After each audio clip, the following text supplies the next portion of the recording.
I'm going to call the meeting to order. Can we have the roll call, please? Mr. Carano. Here. Mr. Kerrigan. Here. Ms. Cooney. Here. Mr. Curtis. Mr. Dortch. Here. Mr. Finland. Here. Mr. Flynn. Here. Mr. Hall. Here. Mr. Hawkins. Here. Mr. Humke. Mr. Sullivan. Here. Ms. Weber. Ms. Zadra. Here. Thank you. Mr. Flynn, would you lead us in the pledge? I pledge allegiance to the flag of the United States of America and to the republic for which it stands, one nation, under God, indivisible, with liberty and justice for all. Thank you. Next item is approval of the agenda, and I'm going to move item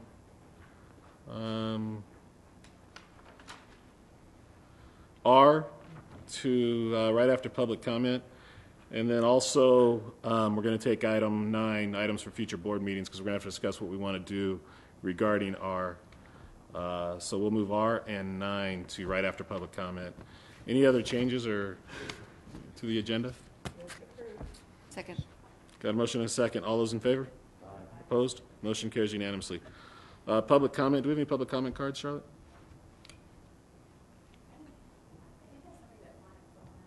On this, on just general public comment or on item R? On general public comment? Okay.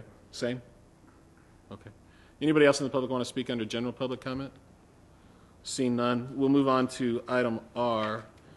And Brett, you might have to help me here. I don't know that we can have a whole lot of discussion on this. Everyone received the email that I received yesterday. Anything we need to do on this?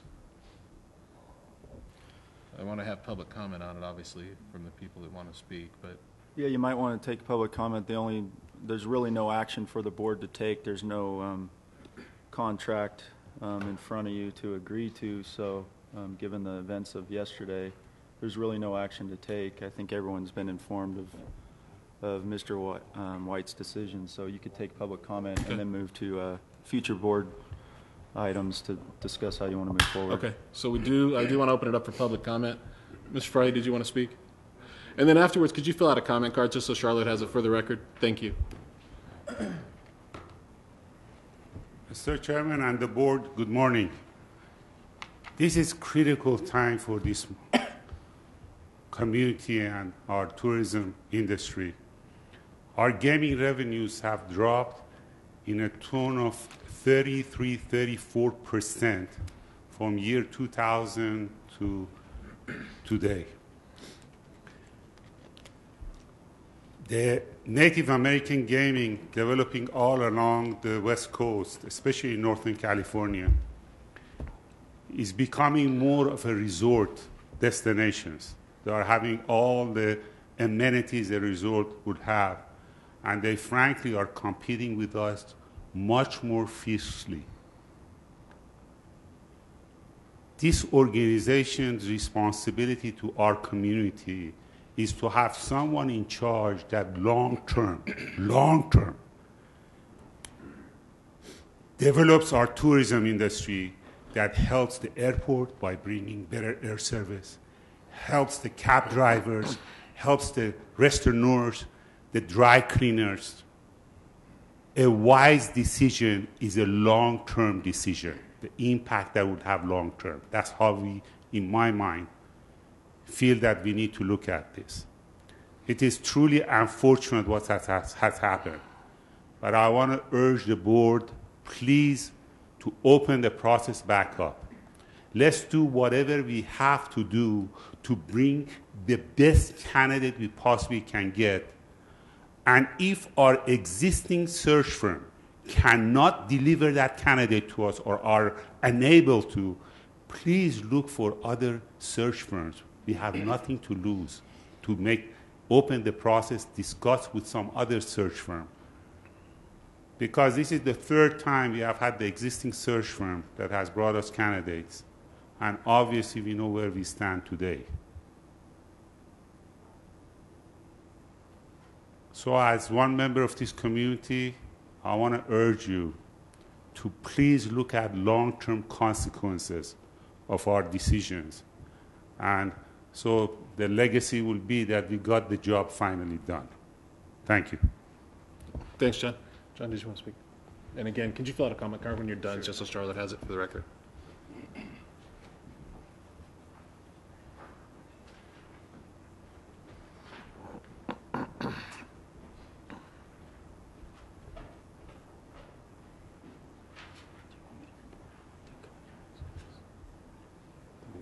Good morning, everyone. Sir Chairman, thank you for allowing me to speak this morning. First of all, I'd like to, my name is John Hanson, and I'm the general manager for the Pepper Mill, and I'm speaking on behalf of myself as a community member, as well as for the Pepper Mill partners, Nat Caraselli, Bill Paganetti. This is a critical time for Reno right now, and I have to agree with 100% with what Mr. Farahi just said. And it's very important for us as a community, as the RSCVA, to really take a good look at this and see where we really stand as the city of Reno. And in my experience of going through the process, I was a member on the task force who actually went through the interview process, and it was very interesting. We had some good qualified candidates. However, I look at this now and reflect and say, I really think that we really need, or I really know that we really need to take a good look at our process, and we need to go back and we need to look at our search firm. We need to look at the search firm that we've used prior to this and take a look at that and ask, is this really working?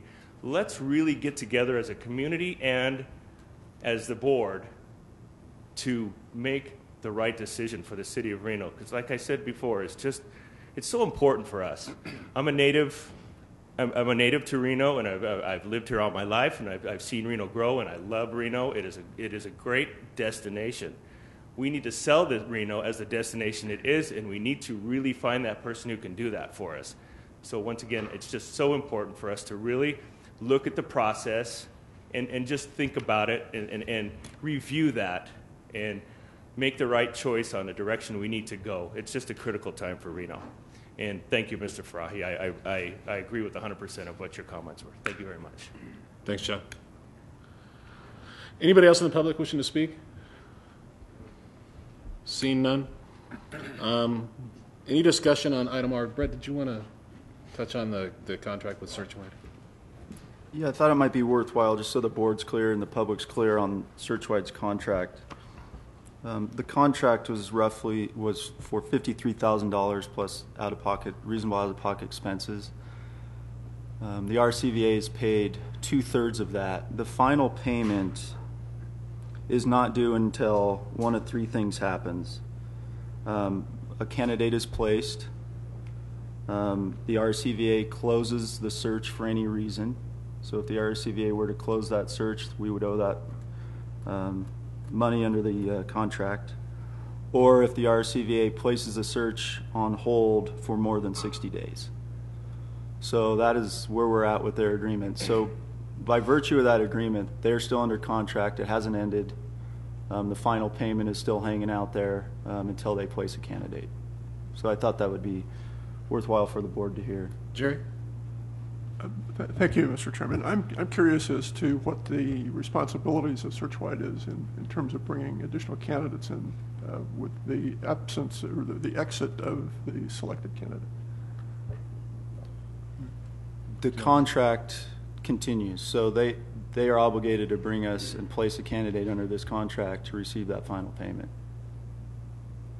A follow-up question, if I may. And to make sure that I understand, in the event that if the board were to choose to take no further action with Searchwide, we would be responsible to pay the remaining 1/3 that has not been paid. The contract, if the RSCVA closed that search, the contract says that final payment would be owed. Now that's not to say that discussion couldn't be had with them if both parties decided to part ways on that final payment, but I'm just the terms of the contract, that's how it's written. So. Sorry, can you just explain that one more time, please? I have a hard time hearing your questions. Mr. Chairman, I think I have the question that came from the galley. Will you explain the 60 days that you just referenced in the 3 conditions that are in the contract? If we were to postpone or delay the search for more than 60 days, the contract would have been fulfilled and the 2/3 would not be due and payable? Or if the RSCVA delays the search for more than 60 days, you will owe that payment. if we the delay final it for payment. more than 60 days? Yes.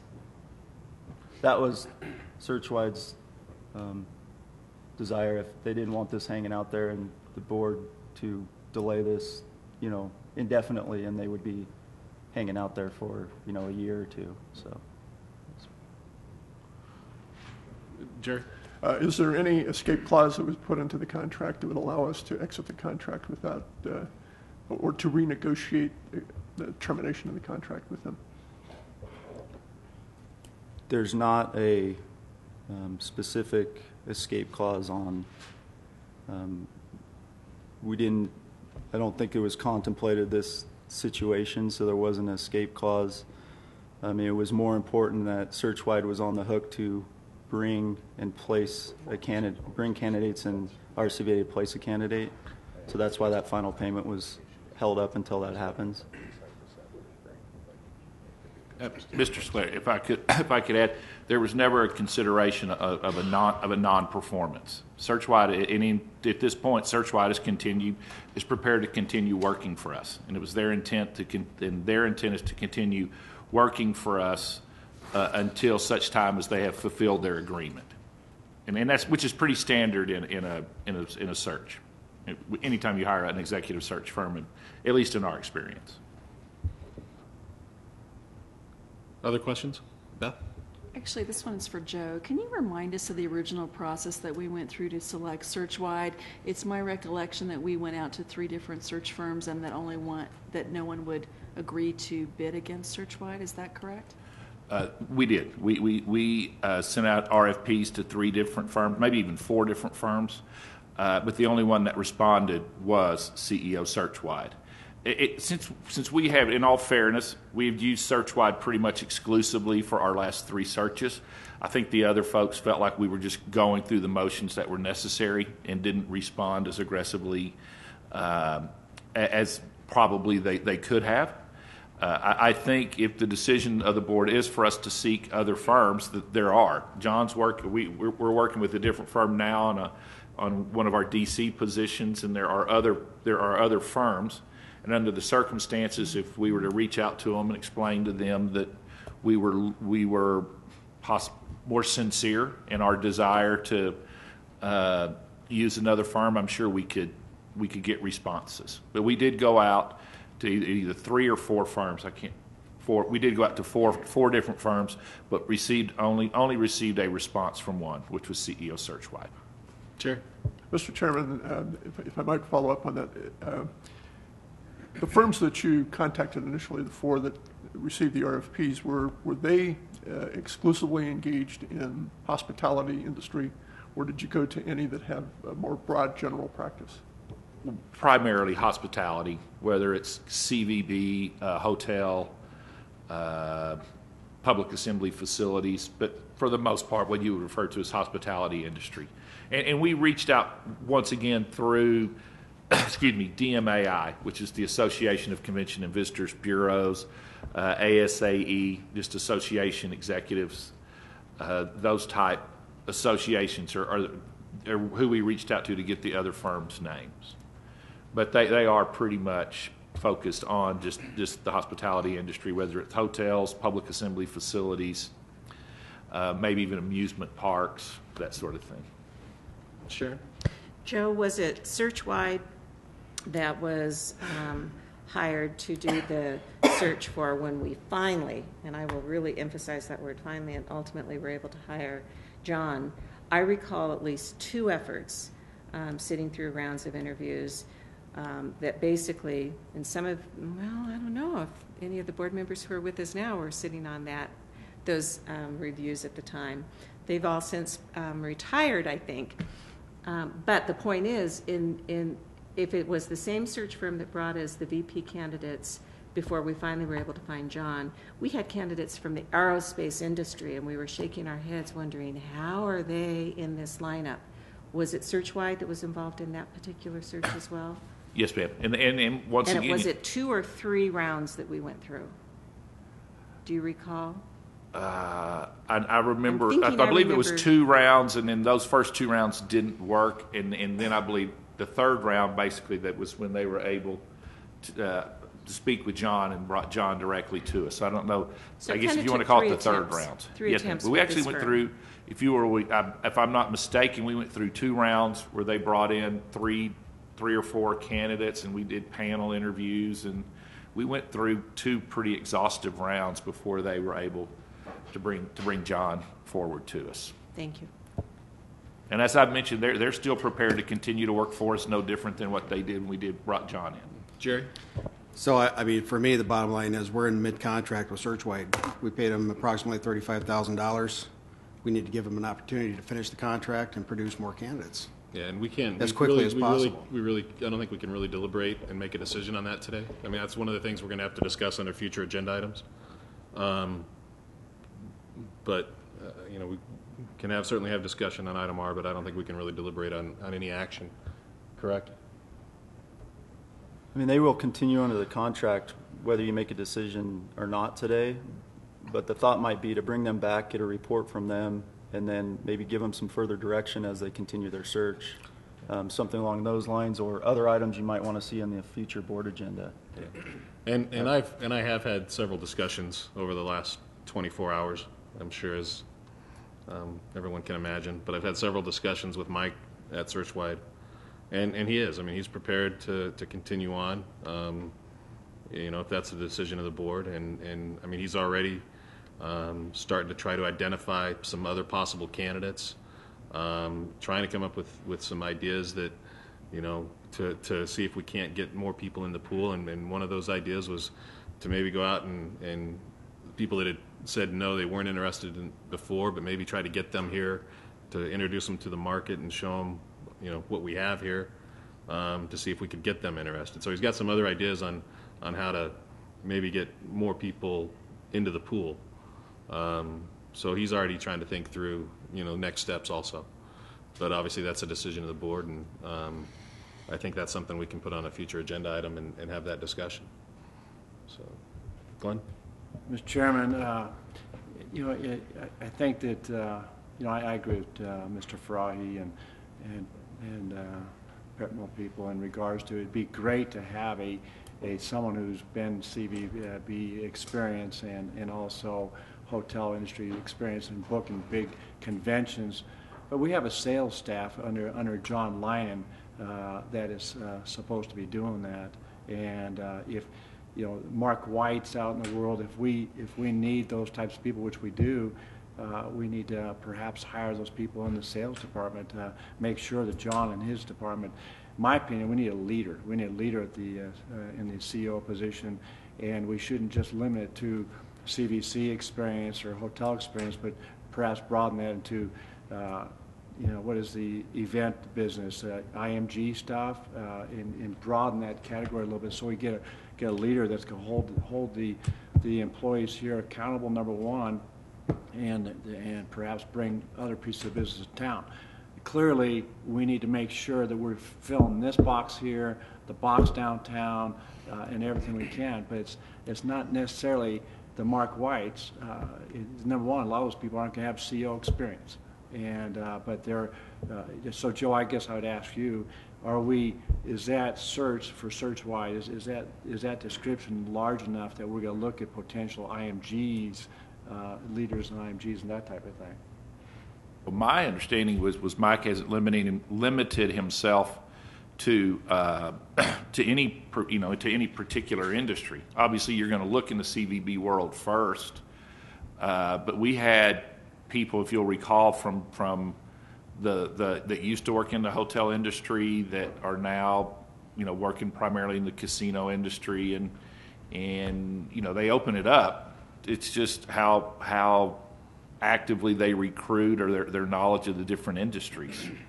Yeah, and to follow up on that, what Searchwide went out and did is obviously they interviewed all of us and interviewed the stakeholders, and we told them what we were looking for, and that's what they went out. And I mean, it was the comments back from the board and from the stakeholders was overwhelming. They wanted someone with CVB experience. They wanted someone with strong sales experience. I mean, so any limitations that Searchwide put on the search came from us. So if we want to change that, we can change that, but that it did come from us. I guess we need to add moving to Reno Yeah. to the list. So, well, and I think this board actually asked that question several times. So, other questions, comments? Well, we'll move on. We'll move Mr. on Chairman, from. we talk about a future meeting as far as talking about this. That's right? the next item. Okay. Yeah, that's where we're going next. I was going to close out item R because there's really no action to take because we don't have a contract. But I want to go on to future board meetings and items for future board meetings. And just from that, we need to just have a discussion on, do we want to have a special meeting? Do we want, what is the date for our August meeting? 25th. We could just do it at our August 25th meeting. I'm going to be out of town from the 9th to the 23rd. So we could just do it at our August 25th meeting. I don't think there's necessarily a sense of urgency. I mean, we're in good hands. The organization's operating fine. Joe's doing a great job.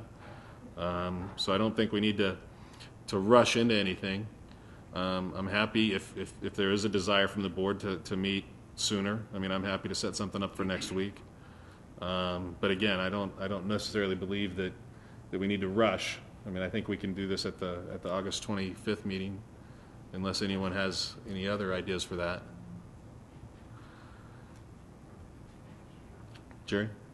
I'm not quite sure how to present what I want to say here, but I recall at the retreat that we had over in the convention center, I think it was Beth Cooney made a comment that we might want to kind of step back and take a look at what we're doing and how we're doing it, and whether or not we need to take a fresh look at things. And there's that old saw about if you keep doing what you've been doing and keep getting what you've been getting, something like that.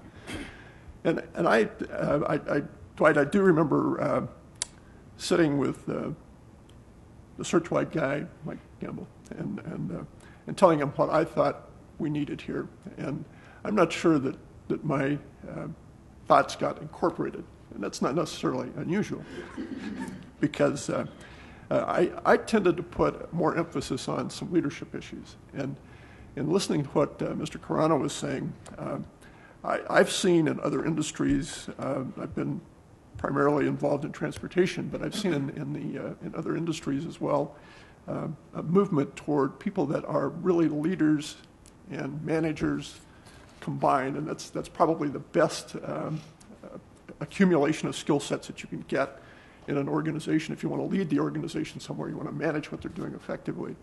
And I asked the question about whether Searchwide was focused exclusively on the hospitality industry. Some firms have a much broader reach than that, and they still are able to drill down in the hospitality industry or in a specific industry to find people with talent. But I'm sort of inclined to want to sift through some of the things that I'm hearing at the table where, we've got a guy like John Lennon, we've got Jennifer Cunningham, we've got people that know what they're doing. You've got talent on the board to provide guidance through the committees. But I'm more inclined to want to see a leader, and so where I'm going with all of this is I'm wondering if it would be useful to have, I don't want to call it a retreat, but a meeting, a public forum of some sort where we have the board sitting together. We invite people from the hotel properties to come in and tell us what they think. I know many at this table are getting input and advice from properties, but maybe it's a bigger picture that we need to look at. Maybe it's a broader spectrum of issues that we should consider rather than just, gee, we've got to get a CEO. And I like what you're saying, Dwight. We don't need to rush into this. It's a decision we should make very deliberately for the long term. It's a decision that we thought a week ago we thought we had our arms around it and simply didn't. I don't think that's anyone's fault, but I would be more inclined to be a little more deliberate and really take a look at what it is we need, what we want here, and how it's going to drive this organization in the future. And for my 2 bits worth, I think that it's taking a look at getting someone that is a real leader and a manager and someone that can drive the organization in a very positive direction using the talent that they've got available. And so I don't know if we do that at the August meeting, but I'm sort of inclined to think that maybe if you want to try to get input from other people in the industry here locally, those people that have interests, and it's not just the hotel properties, there are other people that benefit from what this agency does. Maybe we ought to try to create a forum that would allow them to come in and have their say as well as to what we need, where we ought to go, and what kinds of changes we might want to make in how we do things. Comments? Other comments?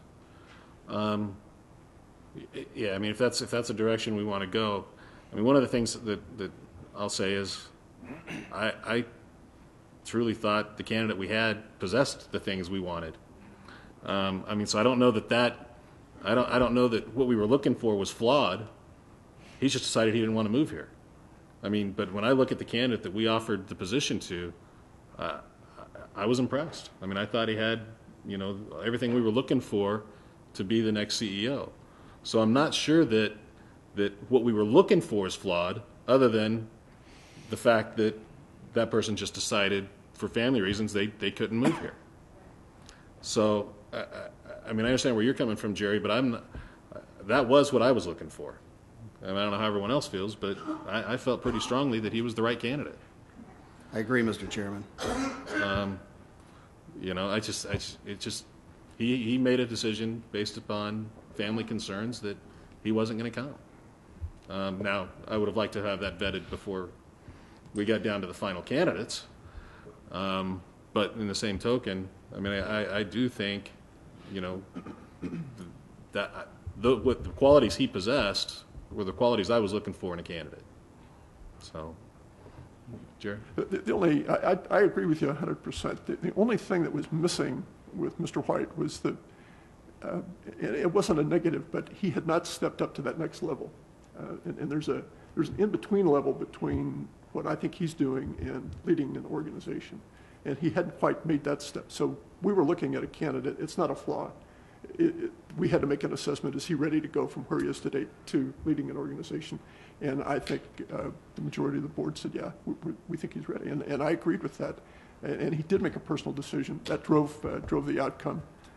That's sort of okay. But I think if, again, we'll have this opportunity to talk to Searchwide, but we may want to insert into that discussion with Searchwide, we want to have someone that is either a number 2 or a number 1 in a smaller organization. That makes a huge, huge difference in terms of their decision making on what they're willing to do to step forward and step ahead.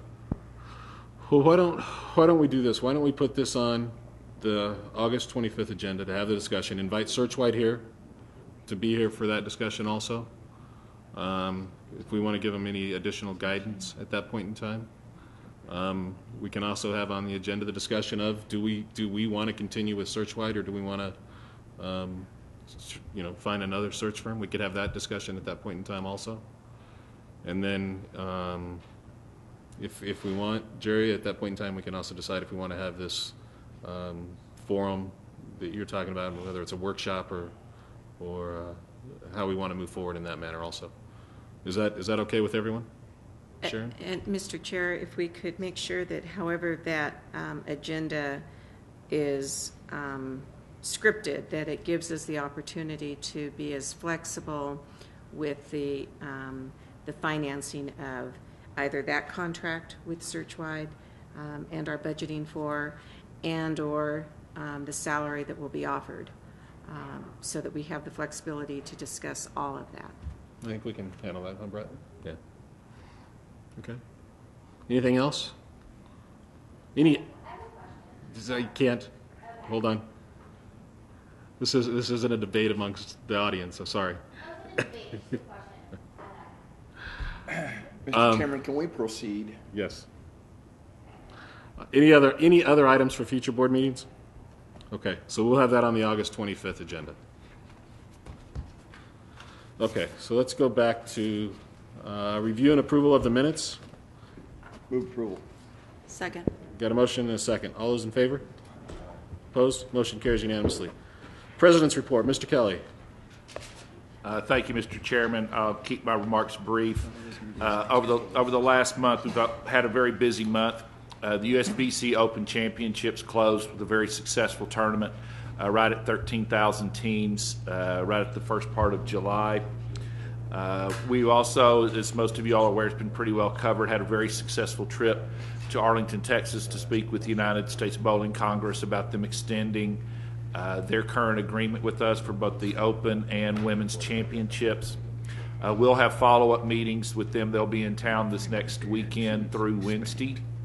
A couple of them are playing as our guest in the RTO, so we'll have the opportunity to meet with them and speak with them again.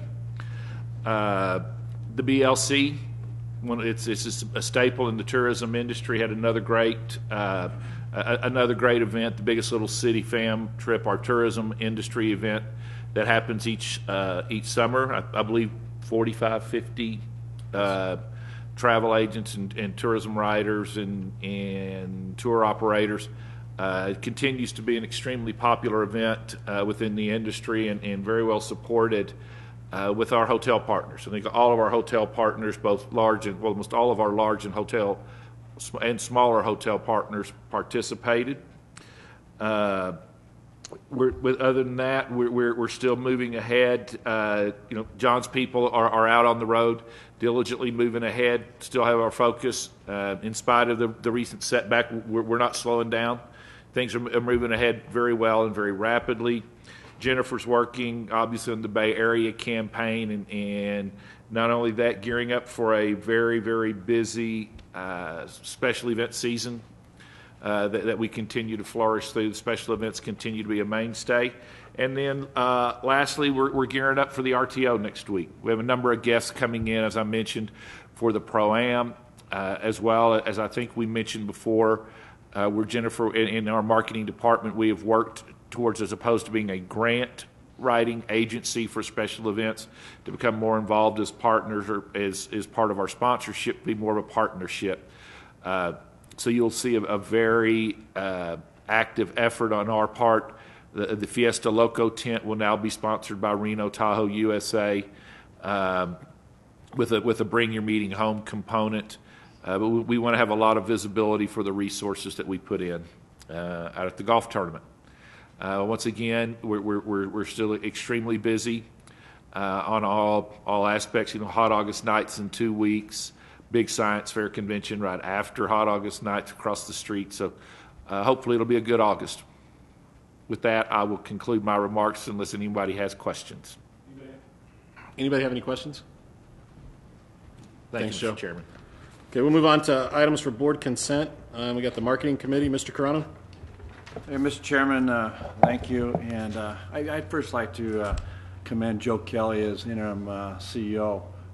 He's doing an outstanding job, and I just like to say, we've hired John Lyon, who's almost been here almost a year, and he's putting together a sales staff and filling in the positions. I think we just need to keep pressing forth there, and we do have, in my opinion, somewhat of a luxury in regards to having Joe in a position, and Joe's playing it good all the way around, in my opinion.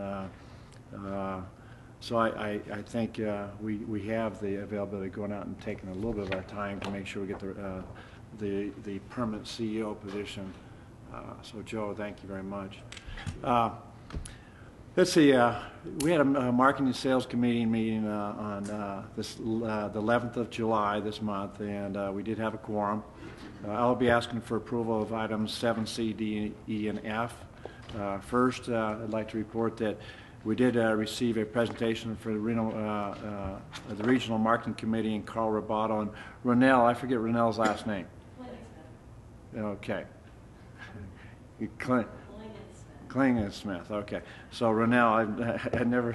Okay. So anyway, it was a nice presentation, and letting us know their focus. And if you don't know Carl Rubato, he's a pleasure. He's been the marketing this area for years, and ever since it started snowing in the mountains.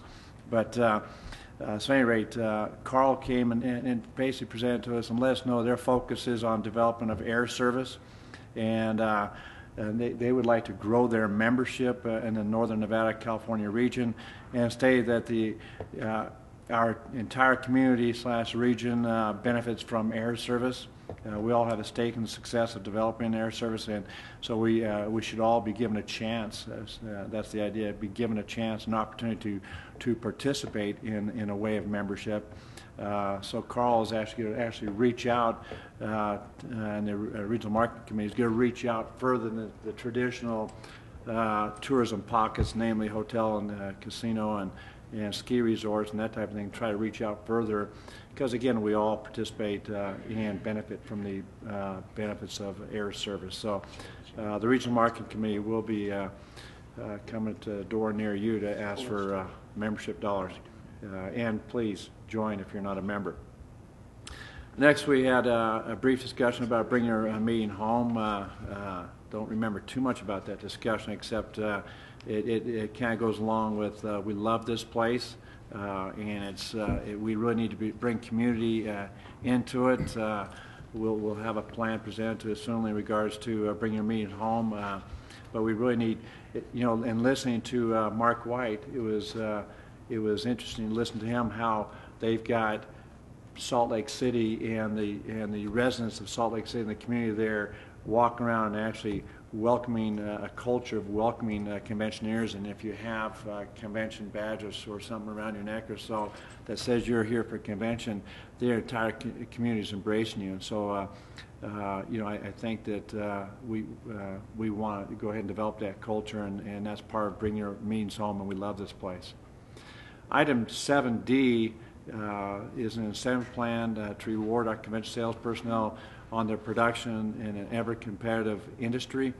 There are incentive plans across the country and throughout the world rewarding production. Our sales department, we used to actually have a sales plan, incentive plan in the old days, and we haven't had one for a while. John came on board last August, and since John's been here, he's been crying out for an incentive program. And so we actually got a presentation in regards to an incentive program during our 7-11 meeting here, and we think it's a good plan, something that we go forth with that will help produce room nights, help the put a little emphasis on closing deals, and bring more room nights to Reno. So with that, I'd like to turn the incentive plan over to John and have him briefly discuss it, and if there's any questions. Thank you, Mr. Carano. The plan that I created was to where is that? I'm missing where I can find. There we go. The goal was to try to create a plan that's going to really inspire our goal achievement and incent overachievement. I want to kind of bring people back to a little bit about our results. So, really kind of the past 3 years, we've had maybe 1 or 2 salespeople achieve their goals. The team goals have not been met in the last once in the last 5 years. I have one manager with over 1 year of tenure. So we've had consistent turnover in the last several years. Satellite recruitment. Our positions in D.C., Chicago, Southern California, when we were recruiting against satellites, we were competing against other destinations and hotels. Everybody knows our pace is down significantly, 12 through 14, and so we need to really try to make an impact on that. And historically, 50% of our productions come from repeat business, multi-year bookings. We need new business in this destination. And we also know that we need business in our facilities. So I wanted to structure a business plan that really tries to accomplish some of the challenges that we've been having in the past years. And I think we've come up with something that's going to foster staff stability. It's going to increase our short-term production into 2012. we drive that new business that we're looking for and develop the business for the convention center. The core components are centered around, if you achieve your goals, you'll get a $10,000 bonus or incentive. That's at the core. That's for the large market managers. My small meetings person at the core is at 8%. This plan is capped at 30% of their salary. That's the maximum that they can earn. Just so everybody knows, in order to hit that 30%, on record, they would need to hit somewhere between 160 to 175% of their goals. So that's somebody, to get capped out, they're having a phenomenal year. Right now, that core bonus plan at that $10,000, it's right about 15% of their salary. A lot of our competitive destinations are right around that. 15-20% of salary is the norm that's out there. So that's kind of at the core of the plan. Then we have additional plan structures. If you hit your goals 3 years in a row, you will be rewarded for that sustained excellence and hanging around to earn it. You have the potential to earn 30% or $30,000 if you hit your goals 3 years in a row, and that's paid out in $10,000 increments. So let me kind of show you get this in the way. I'm not sure if you can see this too well, but the way the Sustained Excellence Plan works, if this person hit their goals 3 years in a row, they would get, why did I do that for me? Sorry, guys. So, at the core of the program, they're going to get their $10,000, and at the third year, they would get that other $10,000, and they would get the 20 here. And if they hit their goals 3 years in a row, you can see what's going to happen in terms of this sustained excellent part of the plan. We've got programs in here that if they miss their goals, they have to stay above 90% of their goals to continue to get that sustained excellent payout. And that's what this example will show. They missed their goals, so they didn't get the core plan, but they'd still get the sustained excellence for being above 90%. Does that make sense so far? Yes, no? Okay. What happens if something happens and they fall off and they don't perform? They have a chance to rebound. We're not going to penalize them. They're going to have a bad year, but maybe if they rebound, they can get back into the plan and keep earning that sustained excellence. So it's really trying to say, we want to keep you. What happened? Let's move forward, and if you keep going, you're good. But here, if they fall off and they don't rebound, they won't get that payout. So we're kind of protecting ourselves from a lot of different opportunities. This plan has worked really well in our organization as with previously. It helps create retention, and it also helps create motivation to keep going and keep going and keep going. And there's lots of other restrictions in there that we've covered with the Sales and Marketing Committee in terms of how it's protected and how they get paid out and the audits and all that kind of stuff. But that's kind of at the core of the program. I didn't want to go into a whole lot of other details unless there's further questions. Any questions? Okay, Mr. Corona. Okay, so again, that's to help the sales department, number one, close business, number two, be competitive in a all competitive world here, and the key is for John and to have an evaluation and make sure that the room nights that are part of that incentive program are truly book business that meets those specifications. And furthermore, the incentive plan might, if we have openings open up, it might encourage people like Mark White and so forth to come into our sales department. So now to 7E, item 7E, convention sales report for the month of May. Not too exciting in that we only hit 28% of our goal, which is basically on par for the year. Again, John, I don't believe we had a full complement of salespeople for the month of May, and maybe we can speak to our staffing right now in regards to open positions. Yes. In May, we had our DC position vacated, and we are continuing to search for that candidate. I thought I had that. Sounds like a reoccurring dream here. I thought I had that person all locked in. They were supposed to fly in last week, but they pulled out. But the good news is I got some really strong number 2, number 3 candidates, and I'm wrapping up the Skype interviews this week, and hopefully we'll fly that next person in here in the next week or two. So DC should be filled. On the tourism side, Adam Feehan has chosen to pursue other career opportunities and is going to join Travelocity. So we're trying to fill, we have an open position on the tourism side. But we'll have this DC position here filled shortly. We got 2 good candidates behind that. Okay, so again, it's very difficult to hit 100% of our goal or even come close if we don't have a full complement of staff. The sales department is fairly young in their experience with the RSCVA and so forth, but John again has been on duty now here for almost a year, and so I'm expecting the months going forward to actually start achieving higher than 28% of goal. I'm looking forward to the months ahead to be substantially ahead.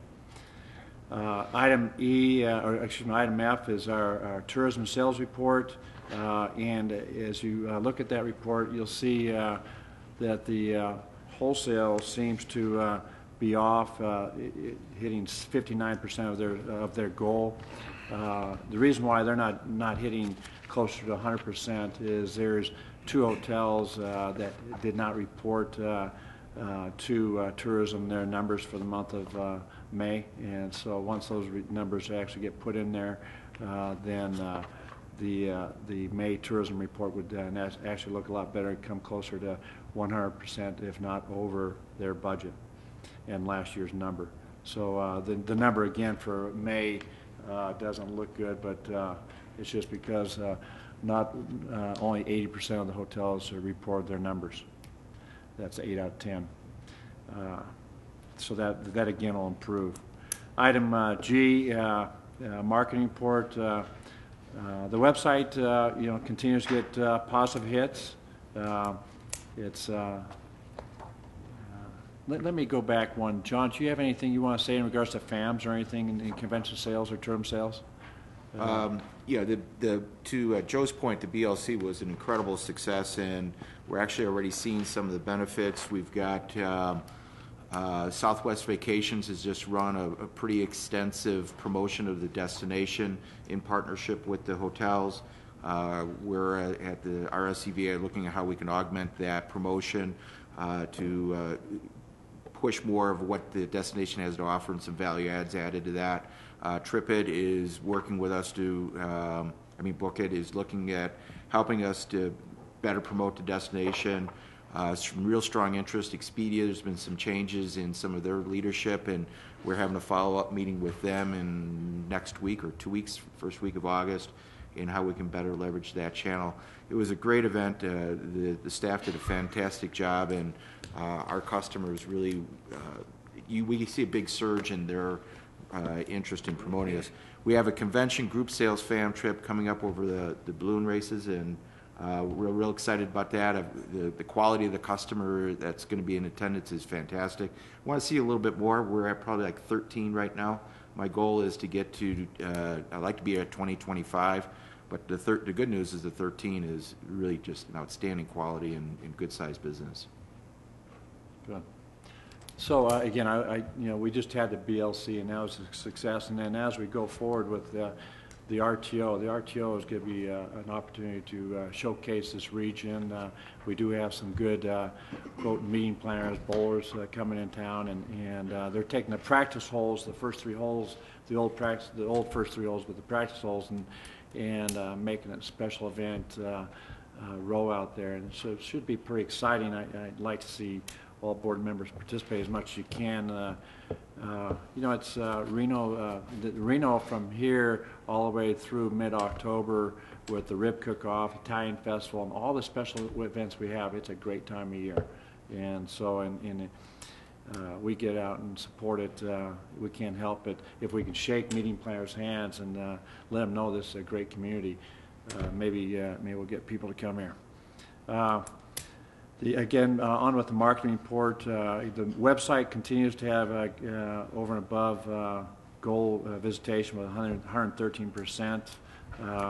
We actually are getting RFPs on the website now, so we hit our goal of 10 for the month of May. Facebook interaction is great with 349% of goal. Wall posts was down. It's only 30% of our goal, so I guess that means people aren't posting to us. They're doing other things. The new Facebook fans is up over 126% of goal. Social media, was basically on par with previous months for the month of May, but we actually hired a new gal, Christina Ernie, who didn't start till May 31st. So we should be looking at positive results after she gets up and running pretty strong. Twitter, again, is a big part of things. Twitter, Flickr, are you tweeting, YouTube, there's just all sorts of ways of communicating out there, and so we actually have a professional in that position with Christina Ernie, who's new to us since May 31st. Look for good things there, and then in your packet too, there are pictures of the billboard campaigns that are around the Bay Area. The billboard campaign include the Nugget, Civil AC El Dorado, Circus, and RSCVA. That's a campaign. Then also the Pep Mill, the Atlantis went out with their own joint campaign. So and that's a billboard campaign in Northern California. So the Reno Tahoe area is actually alive and well in marketing in Northern California. So with that, I would ask for your acceptance of the reports for D, E, F, and G, and item C, D, E, F. I think it's D, E, F. Is it C, D? C, D, E, F. Oh, C, D, E, F. I'm sorry. I got the wrong numbers. Okay, C, D, E, F. Ask for your approval there, and if there's any discussion, Mr. Chairman. Any questions? Any questions? Mr. Chairman? Bottom? Thank you so much. On the marketing committee, when you have had discussion about bringing your meeting home, I think we talked about a campaign. I've always been supportive and wanted to be involved with that because I think that we've been lacking in our community about bringing our meetings home and getting people involved with our own RSCVA and again, so I hope that I'm excited about hearing that you're moving forward with that, and I hope that it's a campaign in the community where we get people involved. So I'd like to get more information and be involved with that if I could. Good. Jennifer, would you like to speak to that, or I'm sorry. John, I'm sorry. Yeah. Thank you for that support because there is a campaign involved. The plan is multiple levels. One is an awareness campaign through newspapers, print, chamber, e-dawn. So once we have the program ready to go, we will have a presence out there to get people to help support bringing the organization here. The intent is to have that sustained. I think in the past we had this program, but we did not sustain that awareness. So that is one of our strong focuses. There's other components that we're looking at. There's the recognition program where we would have either semi or annual dinners with mayoral recognition. We're looking at maybe creating a wall of fame, if you will, over at the convention center to further that recognition. And the other component that still needs to be worked out is there a incentive side of it, if you will, rewards program to it. So this is a very strong passion for our organization. We want to make this happen, and it's just now getting it all tidied up and ready to roll. If I could add just one other thing, Mr. Chairman, so that everybody's clear. It is a passion and a campaign that's not funded. So we are working with our hotel stakeholders as well as our special event partners to try to leverage, once again, some of the sponsorship / grant money that marketing gives to special events. And John's working very aggressively with our hotel partners. There is no funding for $25,000 a month billboards out on I-80 that says bring your meeting home. Right now, the majority of our marketing campaign is focused on the Bay Area. So it's pretty much something that we're working with our stakeholders on and in cooperation with, so that we're perfectly clear. Mr. Chairman, I know that there's a few elected officials that serve on here, and we know how to do things with trying to find sponsors and trying to find help. And I think there is enthusiasm and a passion for us to get out.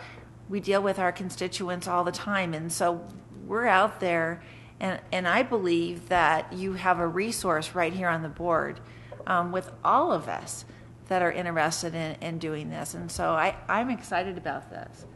And I haven't seen the passion, I have to say. I haven't seen the passion over the years, because I know people have said that they wanted to do this.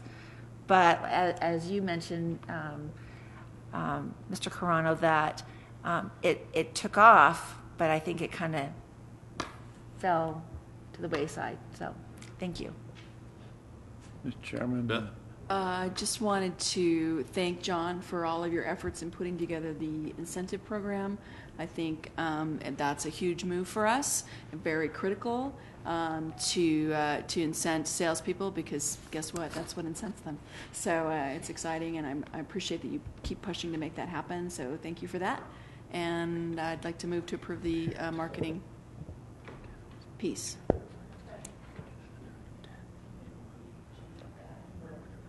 I'm sorry, items 7C through F. So moved. Got a motion? Do we have a second? Oh, sorry. Motion and a second. All those in favor? Aye. Opposed? Motion. No. Motion carries. What do we got? 10-1? 11-1? 10-1. Finance Committee. Mr. Humke. Thank you, Mr. Chair. Not the chairman of finance, just doing the report. Invite Mr. Rivers to jump in for any deficiencies that might be shown in this report. I would like to concentrate on items G and H and I. As to item G, as you can see, there was continued discussion with the County of Washoe Finance Director over the refunding of certain series bonds, the creation of a sinking fund, and the important part there is once $22 million of room tax revenue is held on account, more or less, when they achieve that level, as you can see at page 3 of the report, a 3-level at 5%, 10%, and 15% would be set aside of that $22 million for this sinking fund in case some of the worst things happen financially to the RSCVA. There will be more on that, as I understand it, in items O and P, and that's where we could substantively deal with those issues. The action of the Finance Committee was to accept the report and to approve it. As to item H, Mr. Willis Allen appeared, and we had a full discussion of the proposal by the Pioneer Center for the Performing Arts, a 501c3 organization, as to the July 7th letter, which is in your materials, which stands as the proposal by the Center for the Performing Arts to acquire ownership and control of the Pioneer Center. The primary issue that the RSCVA has is we don't like to go around and be irresponsible as to our capital investment, but we have no capital construction money, no maintenance money. That is not a good situation. Mr. Allen's July 7th letter affords great specificity as to the plan for this transfer. We looked at the some records dating back to 1964 and 65. It was a walk down memory lane. I got to see some names of some good old architects and some members of the RSCVA at the time, or perhaps we were known as the Fair and Recreation Board. I'm not sure. I would say that since this discussion, and by the way, the board, the subcommittee accepted the report and affirmed general approval to this transfer. Since that time, with my Washoe County hat on, this comes under the category that every entity has an attorney, and they like to comment. The DA commented to the finance director and the county manager at Washoe County and suggested, since we have, as an aside, since we've been down the road of real property and reverters, where real property was once devoted to us, I refer to the Northgate Golf Course. That had an interesting reverter. The property moved technically from RSCVA to Washoe County, then to be disposed of back to the donor of that property. This property is a little bit different, but there was suggested that there be some reverter language that to the effect that should the Pioneer Center for Performing Arts no longer exist as a 501c3, or if they change their mission, and Willis, I assume your corporate charter says anything having to do with the arts or performing arts. Those are usually general statements. If you go into becoming a car dealership or something like that, the DA is suggesting that it revert to a different entity. And the main situation being that if you go out of existence as a 501c3, the suggestion was that by the DA that perhaps the city of Reno could be a recipient of that property. That's a suggestion. I don't see, I just want to have full disclosure. That's what the county manager, the DA, and the finance director are thinking about. That's not for today's agenda. That's more or less at the Washoe County stage. And I'm sorry if I have confused the issue. I did not mean to. So that is item H. Then item I is the overall report of operations and transient lodging statistics. The executive summary provides for overall good news when you consider performance as opposed to the budgeted amounts or numbers. Those numbers were overall pretty okay. And then we go into JKLMN, the individual facility reports, and there are very brief graphs that you have been allowed to study. And Mr. Rivers, is there any other high points that you would add to this? No, I believe you hit on it, Mr. Humke. It was overall a pretty good month. Trends are looking good for the end of the year. We're getting ready to wrap that up, and we'll have our audit starting in about 2 weeks. And at that point, we'll be able to report some preliminary year-end numbers. Thank you very much. And if there are no questions from board members, then I have a question. Sure. So what's the next step in considering the transfer of the Pioneer Center? It is my understanding council can weigh in on this. The action, I'm not sure if we take the action today or at a subsequent meeting as the RSCVA. What the Finance Committee has essentially recommended is that we continue the discussions with Washoe County and move forward to Washoe County staff now is putting together a proposal that they will take to the County Commission, and we contemplate we would do the similar and bring back a series of, or maybe one or more actions for this board to take to ultimately cancel the lease with Washoe County and cancel our agreement with the Pioneer Center, and would basically dissolve us of that asset.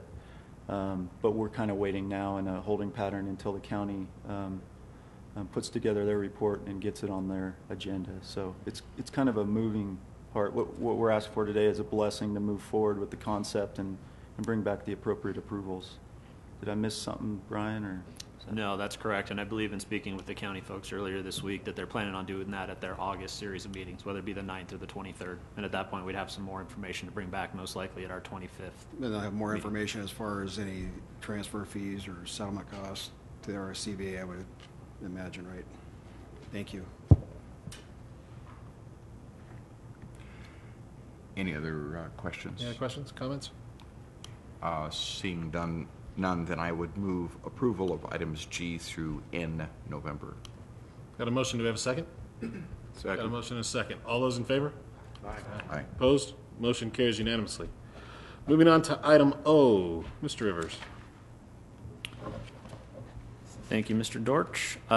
This item relates to the cooperative agreement that we have with Washoe County for issuing the bonds. Just to back up a little bit, we issue our bonds, or we prefer to issue our bonds through Washoe County to take advantage of their general obligation backing, which gets us a much better interest rate than we get on our own. So to do that, in 1999, when we originally issued the convention center bonds, the cooperative agreement that's in your packet was entered into with Washoe County with terms and conditions to provide that general obligation backing to the authority in 1999 for the original convention center expansion bonds.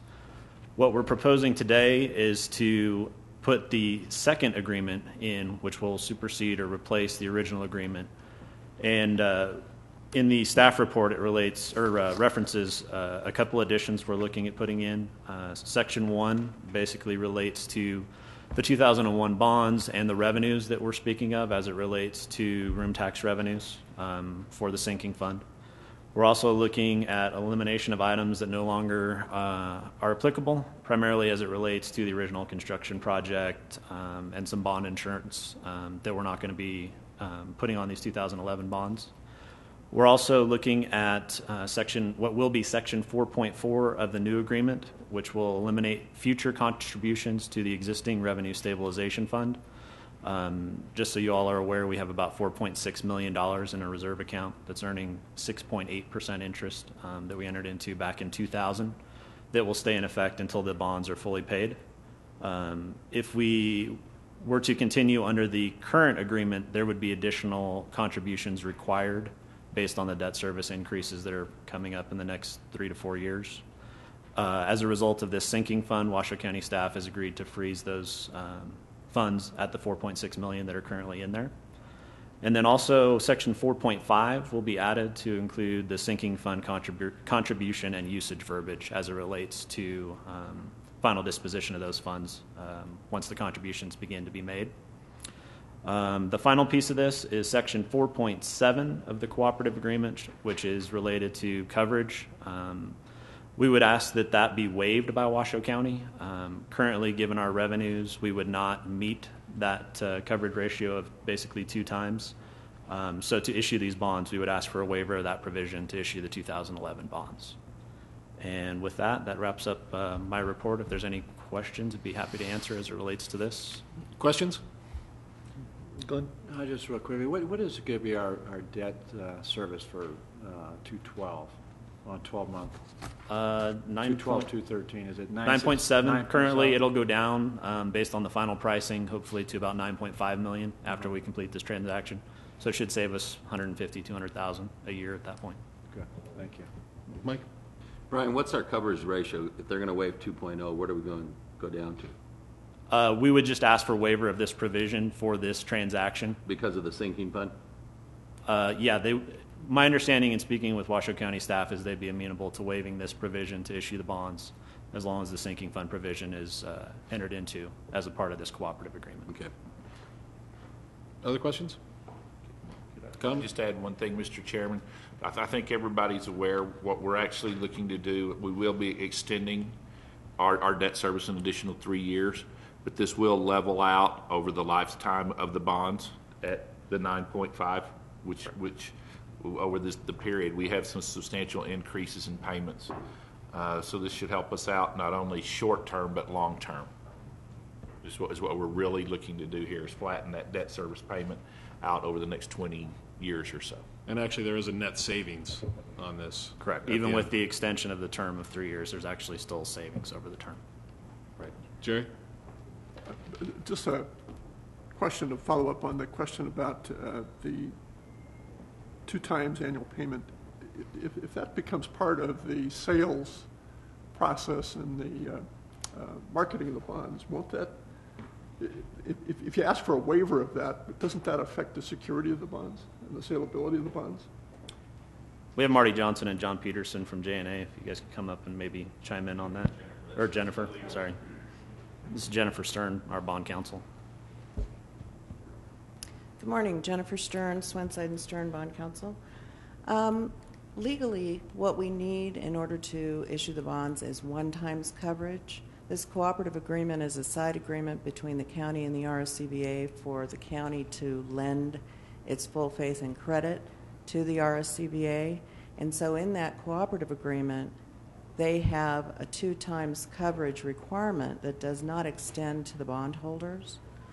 And so the bondholders may not even know about this, and so that's why later on the agenda in the sale resolution, we've requested in writing a waiver of that provision, which is required by the cooperative agreement.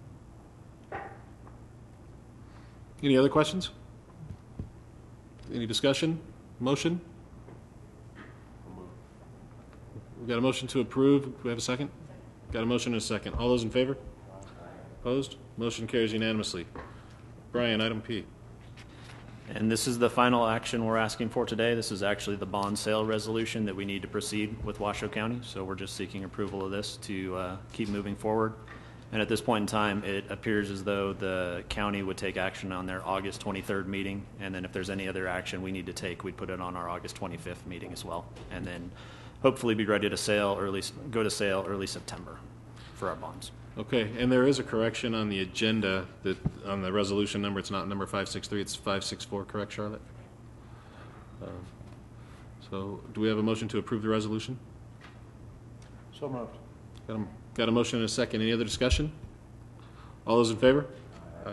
Opposed? Motion carries unanimously. If we could make sure everyone who did vote on this to stick around, you have to sign the resolution. Thank you. Joe, item Q. Thank you, Mr. Chairman. As most of you all are aware, the Livestock Event Center and or in Washoe County has hosted the Nevada State Fair for over 100 years.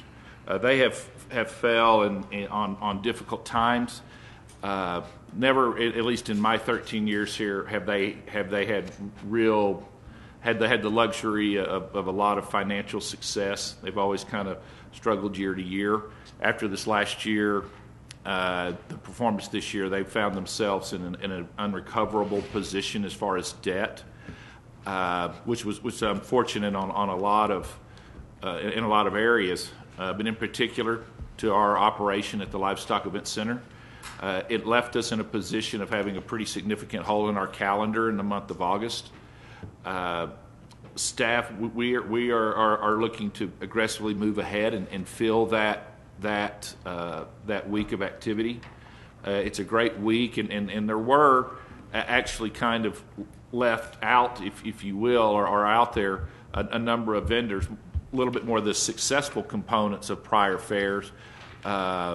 In particular, the opportunity to partner with local grocery store operator for ticket sales, a Midway operator, and then actually a demolition derby, which had been one of the more successful components of the Nevada State Fair.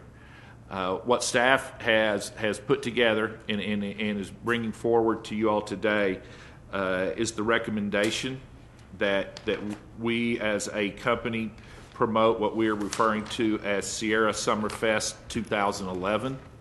It's a public show primarily driven for the benefit of Northern Nevada's residents as well as our own budget. It would be a Thursday through Sunday event, have a midway similar to what you are familiar with seeing during the Nevada State Fair or during the Reno Rodeo.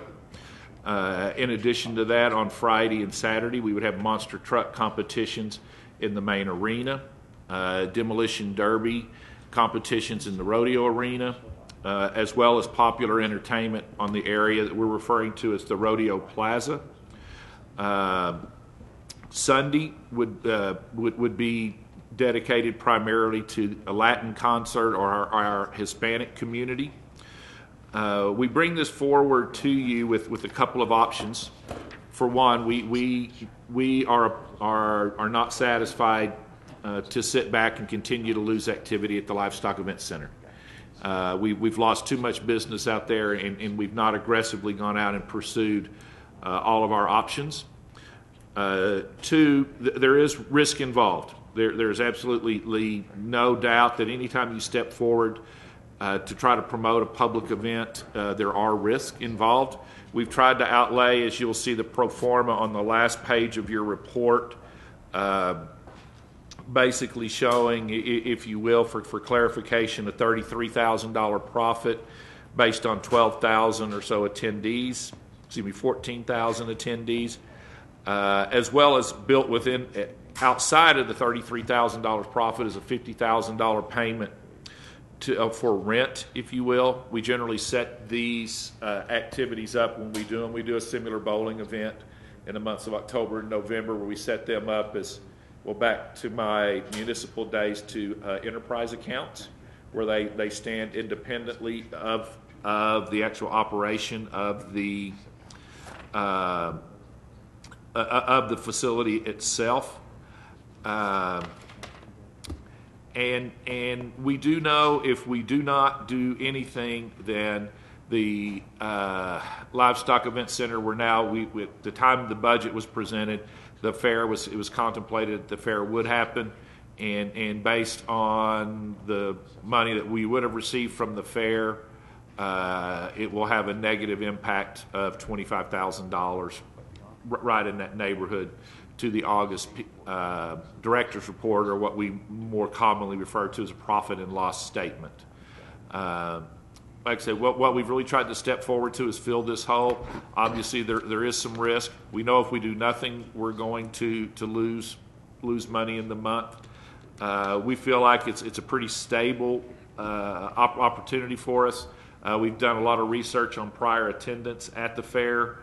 We have media sponsors lined up, or promotional sponsors lined up, all on a tentative basis. A demolition derby contractor, the artist that you see, Jack Ingram, on Friday night, and the Romantics on Saturday night. For the most part, we've done a lot of research. We've done a lot of research. We have done our due diligence and are prepared to move forward. However, all of our agreements are tentative at this time, based on your approval. None of our actual expenditures exceed the $49,999 that the CEO has the authority to approve. However, if you look at the event in full, it is a $200,000 or so activity. So we felt it was better to go ahead and bring this back before the board for your input. Any questions? Beth? I'm a little concerned that we have a month to promote this. I mean, clearly with a special event, that's very difficult. The fact that it's been very publicly stated that the fair is not happening, I just want to make sure we can overcome that. That's my first question. My second question is, I'm reading, or I'm getting out of this report that the RSCVA is then the producer of this event? The answer to your second question is yes. Beyond any shadow of a doubt, we are the producer. We are at risk. And secondly, the month does concern us a little bit as well. We are geared up and ready to begin with advertising on Monday. Primarily, our preferred radio sponsor would be Wilkes Broadcasting, and Wilkes has not only the country station to appeal to our country artists, but also the classic rock for the Romantics. The Bowserman Group has prepared our poster campaign or our street campaign, as well as is prepared to wrap up the TV part of the campaign. Total promotion budget is right at $40,000. So we are prepared. You're absolutely correct. A month is a short time, but we do have a pretty aggressive campaign prepared for this month period. Attendance figures, how did you come up with those? Those were based on prior Nevada State Fair numbers. These are actually significantly less than what the fair did. We wanted to go in soft on the revenue side. Your ticket would be bought out front for $30. You would have adults are at $30 would be unlimited rides, as well as the monster trucks, the demolition derby, and the concert afterwards. For adults and for children, it would be $25 out front, and then at the door we bump the adult to $40, $43, and then the child bumps to $33. And how does that compare to the Nevada State Fair pricing? That's less expensive. Less expensive. Than okay. the Nevada State Fair. And then did you, on your attendance numbers, did you, when you said they were less than what the Nevada State Fair, did you base it on last year's numbers, which I know were pretty weak? So did you actually base it on last year's numbers did. and then reduce it some more just to be safe? It's just a little bit less than last year's. Okay. In all fairness, we looked at their attendance, but we're doing a lot of things different. I'm not the big fan of the old Western days. I don't think it necessarily had the appeal. If you look at, and we're not producing a fair. There is no animal, or junior livestock show part of this activity.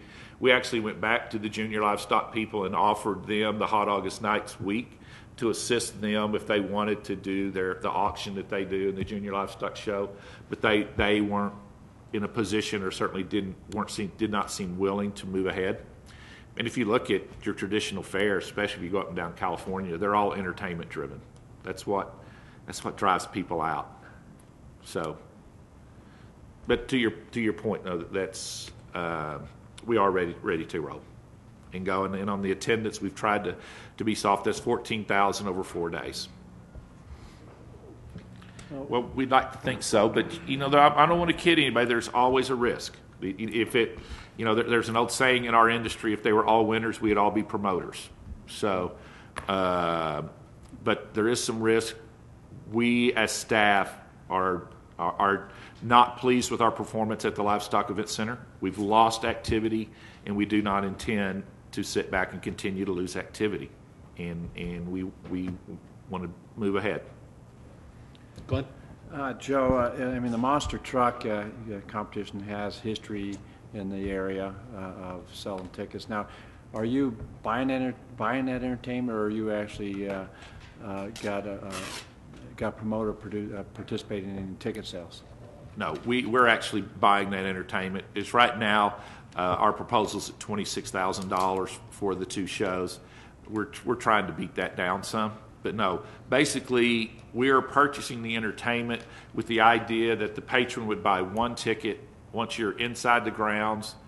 You could either buy your 1 ticket and not participate in the rides or the carnival, or you could buy individual ride tickets, which aren't very popular anymore in that industry.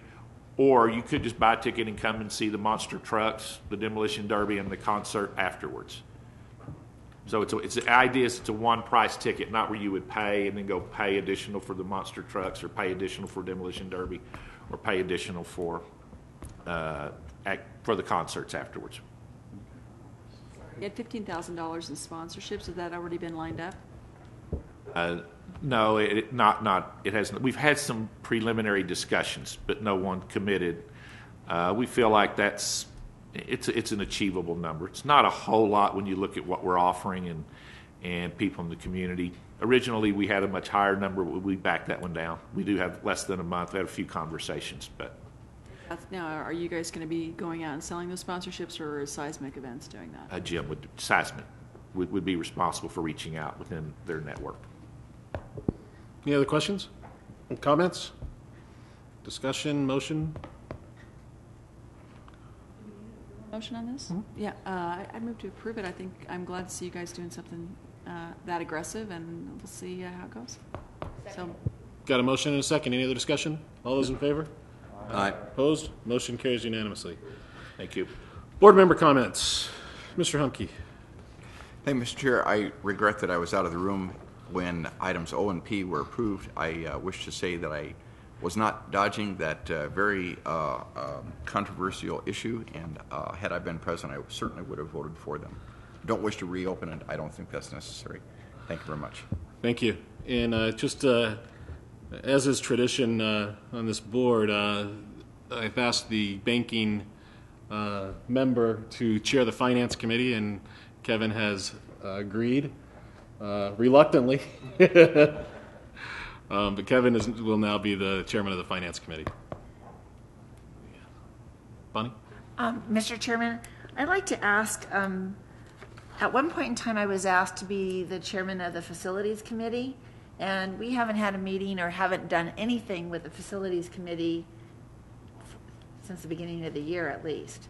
So I'm wondering if that's the plan of this committee or the RSCVA to reincorporate that, do away with it? Sure. When we originally did the intent of the Facilities Committee, we were involved in construction projects, primarily at our convention center, and our Facility Committee was seen more as if you will, we change orders and updates to the board, and they were used as a vehicle to expedite change orders through our construction or renovation of the convention center. They actually stayed on as we were doing the event center in downtown and the renovation at the bowling stadium, and then to subsequent with the Liberty Bell project. We found that as a staff back during Ellie's time, that it was almost like we were trying to go out and create items or agenda items to discuss. And since so much of what we were doing operationally fell under finance, that's where more of our work would kind of fit in more into the Finance Committee. I would envision as possibly as the city of Reno and their $2 per room night, as we move ahead with bowling stadium, the Facility Committee might play more of an active role there. But quite honestly, it was more of a construction and change order oversight. And we haven't had any money in the since the Liberty Bell project to do anything of a major consequence. Yeah, and I think when we discussed it, we looked at this, and I thought it was to set up a meeting and have a meeting just to approve these written submittals. To have you guys have to attend a meeting just to approve the written submittals. That's when we'd agreed to just put the written submittals on the Finance Committee agenda for approval to bring back to the board, and then as any other items came up as needed, we would form the Facilities Committee again.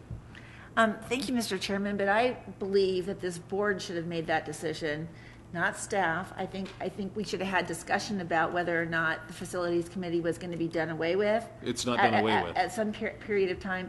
And, Mr. Chairman, I think that it provides the checks and balances to all of the things that are going on with facilities in this organization. Yeah, and it wasn't, in staff's defense, it wasn't staff's decision. That came from the chair to do that. And we did not intend to do away with the Facilities Committee, but to meet as needed was the intent of that.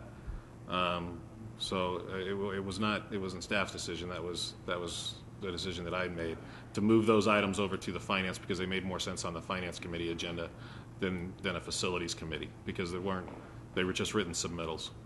I'm happy if the Facilities Committee wants to meet and receive these written submittals on a monthly basis. I'm happy to do that. I thought it was more a benefit than it just seems silly for us to have staff and burden the members with these items on a monthly basis. To have staff set up a meeting and have to come to a meeting for 5 written submittals on just what's going on with the facilities. That was a decision I made. If we want to change that, I'm happy to change it. But Mr. Chairman, we never met on a monthly basis. The Facilities Committee never met on a monthly basis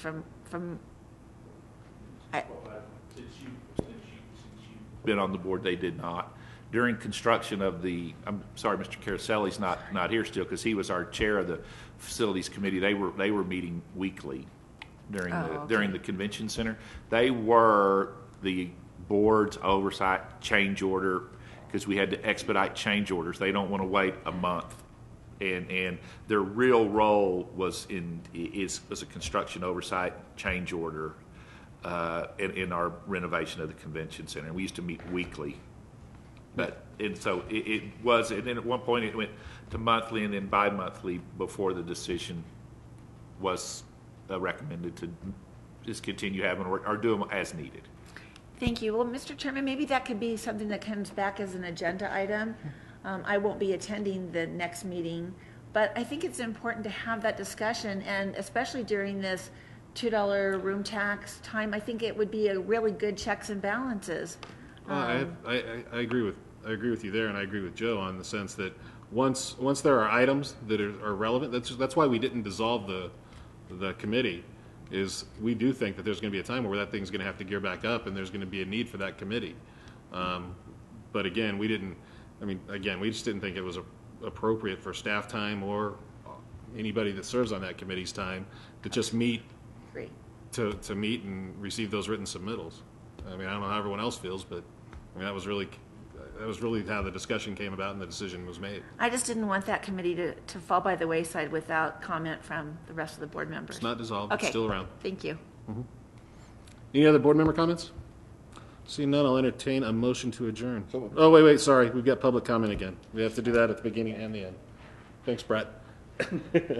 Any public comment? I have no public comment cards. Move adjourn. We've got a motion. Do we have a second? All those in favor? We are adjourned. Thank the knuckleheads in Carson for that. Yeah, exactly.